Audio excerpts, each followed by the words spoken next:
Since the dawn of civilization, the powerful have conspired to twist the course of history to suit their own designs.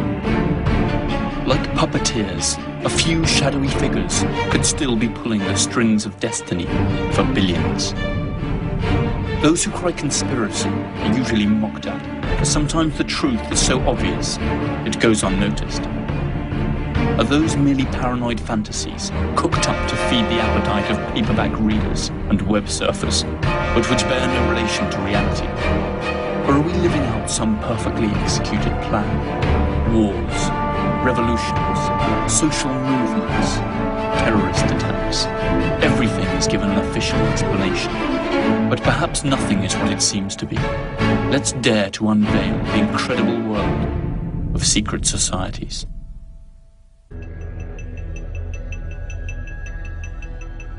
Arcane symbols and mythological designs, both inside and outside government buildings, have caused many to wonder if the city somehow represents a hidden agenda.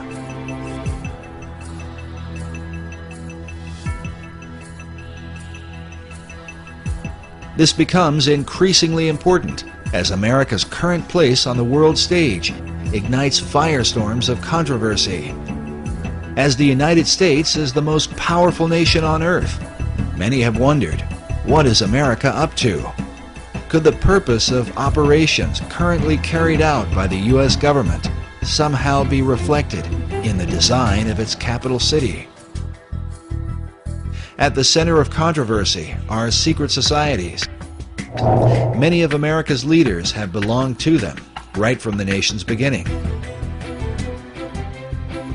Our current president, George W. Bush, has admitted to his membership in the mysterious Skull and Bones Society. You were both in Skull and Bones, the secret society.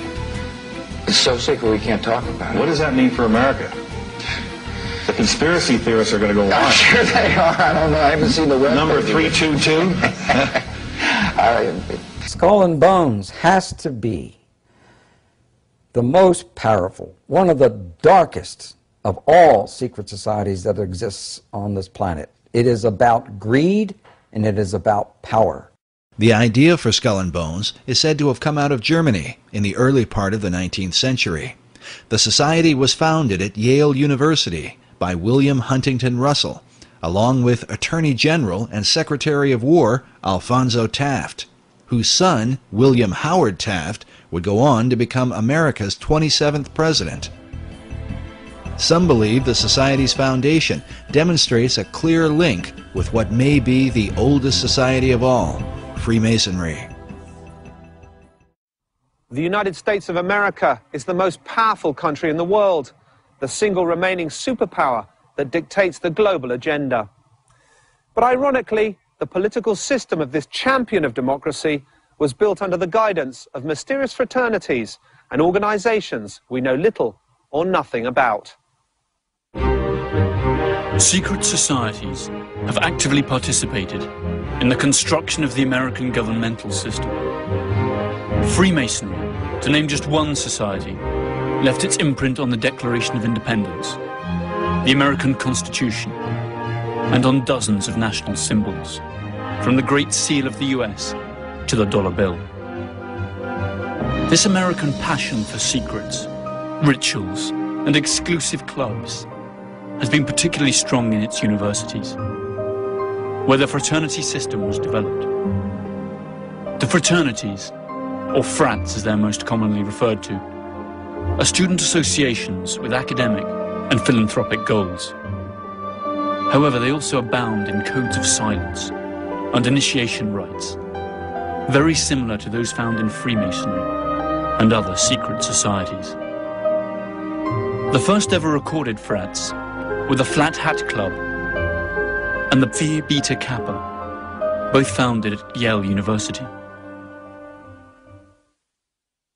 Also in Yale, one of the most enigmatic and most notorious fraternities in the world arose, one that has always been favored by the cream of American society. Its name, Skull and Bones. Skull and Bones was founded in 1832. Its original name was the Eulogian Club. Its creator was a merchant named William Huntington Russell, owner of Russell and Company, a transport company which was rumoured to smuggle opium into China during the Opium Wars. The name Skull and Bones probably comes from a curious tradition. During their meetings in the campus chapel at Yale, the society used to hang a skull and 2 crossed shin bones upon the door as a warning that they should not be disturbed. The society was also known as the Order of Death, Corporation Star, or simply the Order. In 1856, 24 years after its foundation, the Order was granted an important plot of land on the university campus and built its official headquarters there. It is a windowless stone construction that can still be seen today. They call it the Tomb. The tomb has a dark, labyrinth-like layout that spans 3 floors and an attic. It comprises a number of halls and secret cabinets, chambers with mannequins in full armour, candlesticks, old photos, flags and manuscripts, and a sinister collection of bones, supposedly belonging to historical figures, including the skulls of Mexican revolutionary Pancho Villa and the Indian chief Geronimo, and even that of Panamanian dictator General Omar Torrijos. In the keep of the labyrinth, there is a vault with the enigmatic number 322 on the door. Inside, there are just 2 chairs and a table. This was where the candidates are said to meet Madame, a skeleton that is supposed to be that of Madame Pompadour. Their passion for bones and skulls could be considered in bad, albeit innocent taste. However, a much more serious accusation hangs over the Brotherhood of Death: its sympathy for the Nazis. Critics of Skull and Bones insist that the society is not originally American, but rather an offshoot of some German right-wing order. This could well be true. Its founder, William Russell, did indeed live for some time in Germany before attending to his senior year at Yale. And it was actually on returning to the USA that he established the fraternity. Always according to its critics, the number 322, the Order's identifying number, hides a coded message. The 32 represents the year of its foundation, 1832, and the additional 2 stands for the fact that it's the 2nd chapter within an international order. Alexandra Robbins, a Yale graduate and author of a book on the subject, stated that the society owns a valuable collection of Nazi objects and memorabilia, and eats its dinners off Hitler's private silver service. A large part of their liturgy is written in German. Who was the fool? Who was the wise man, beggar or king? Whether poor or rich, all's the same in death. A sizable part of the American military-industrial complex of the early 20th century collaborated with the Nazi regime in Germany, contributing immensely to their rise to power.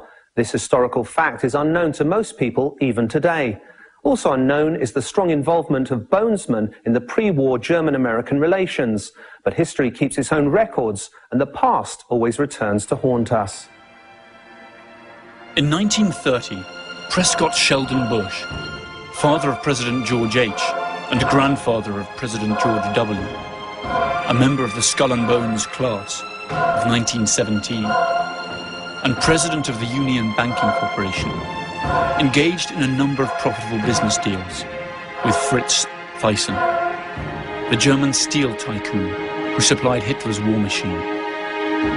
The UBC was closed by President Truman during the Second World War under the Trading with the Enemy Act. In other words, for doing business with the Nazis.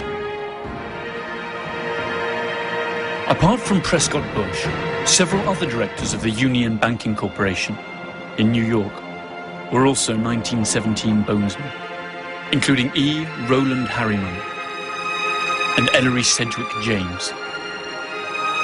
In 1938, Bush, by then executive associate of Brown Brothers Harriman, issued a loan to Hitler's Germany to enable the latter to import American Standard Oil fuel. In 1941, the year the United States entered the war against the Third Reich, Standard Oil, which belonged to Rockefellers, Bonesmen themselves, had 6 oil tankers sailing under Panamanian flags and manned by German crews. These vessels carried fuel from their American refineries to the Canary Islands, where their German submarines were being refueled. In the meantime, Allied troops were losing their lives on European battlefields. Investigator Anthony Sutton claims that Skull and Bones is not at all an American society, but a branch of a foreign secret society. According to this expert, it is one of the reasons why secrecy in the order is so vital. However, the list of its members is a true who's who of American society. Many of these influential personalities are advocates of the American way of life. Skull and Bones membership certainly has its privileges. At least 3 American presidents were or are Bonesmen: George W. Bush, his father George H. Bush, and William Taft. The proposition that this small club of the well-to-do pulls the strings of American power, and through it those of the whole world, by placing its associates in key power positions, is supported by substantial evidence. The elections of 2004 saw the almost impossible come true. Both the Republican candidate George W. Bush and his Democrat rival John F. Kerry were members of Skull and Bones. That's to say, prior to running as representatives of parties that supposedly propound opposite political visions, they had both sworn allegiance to the same mysterious principles. And what's worse, they share secrets that are not known to their own constituents. The million-dollar question for American citizens and the world as a whole is, do Bonesmen put their frat fidelity above that of their civic responsibilities? As the BCCI case clearly shows, the answer is undeniably yes. By the end of the 1980s, the scandal concerning the Bank of Commerce and Credit International was making the headlines. The BCCI was accused of laundering drug money and financing terrorist operations. The scandal tarnished the reputation of the US government, since the bank operated freely in America and was a regular contributor to political campaigns. The administration of Bonesman George H. Bush blocked the investigation, which had in any case been entrusted to a Senate commission chaired by Bonesman John Kerry. The BCCI was absorbed by more respectable banks, and the subject was never revived. Who runs Skull and Bones? Up to what point are Bonesmen able to influence the decisions of fellow members?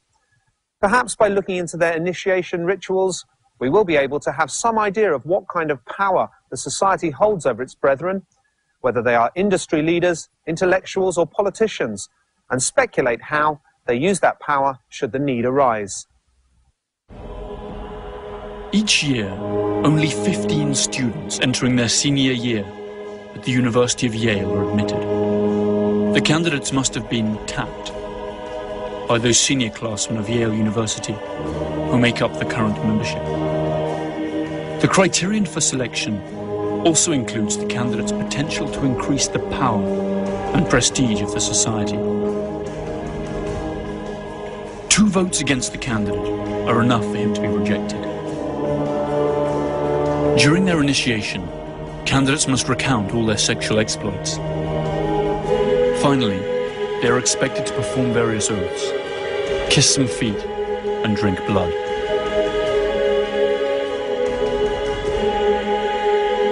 They then have to lie naked in a coffin, and, after masturbating in full view of the others, swear to never reveal their membership of the order. The candidates are then introduced to their future companions, who wear masks for the occasion. Uncle Toby, the Knights, the Small Devil, Don Quixote, and the Pope. Their ceremony ends with a grand party that lasts for hours.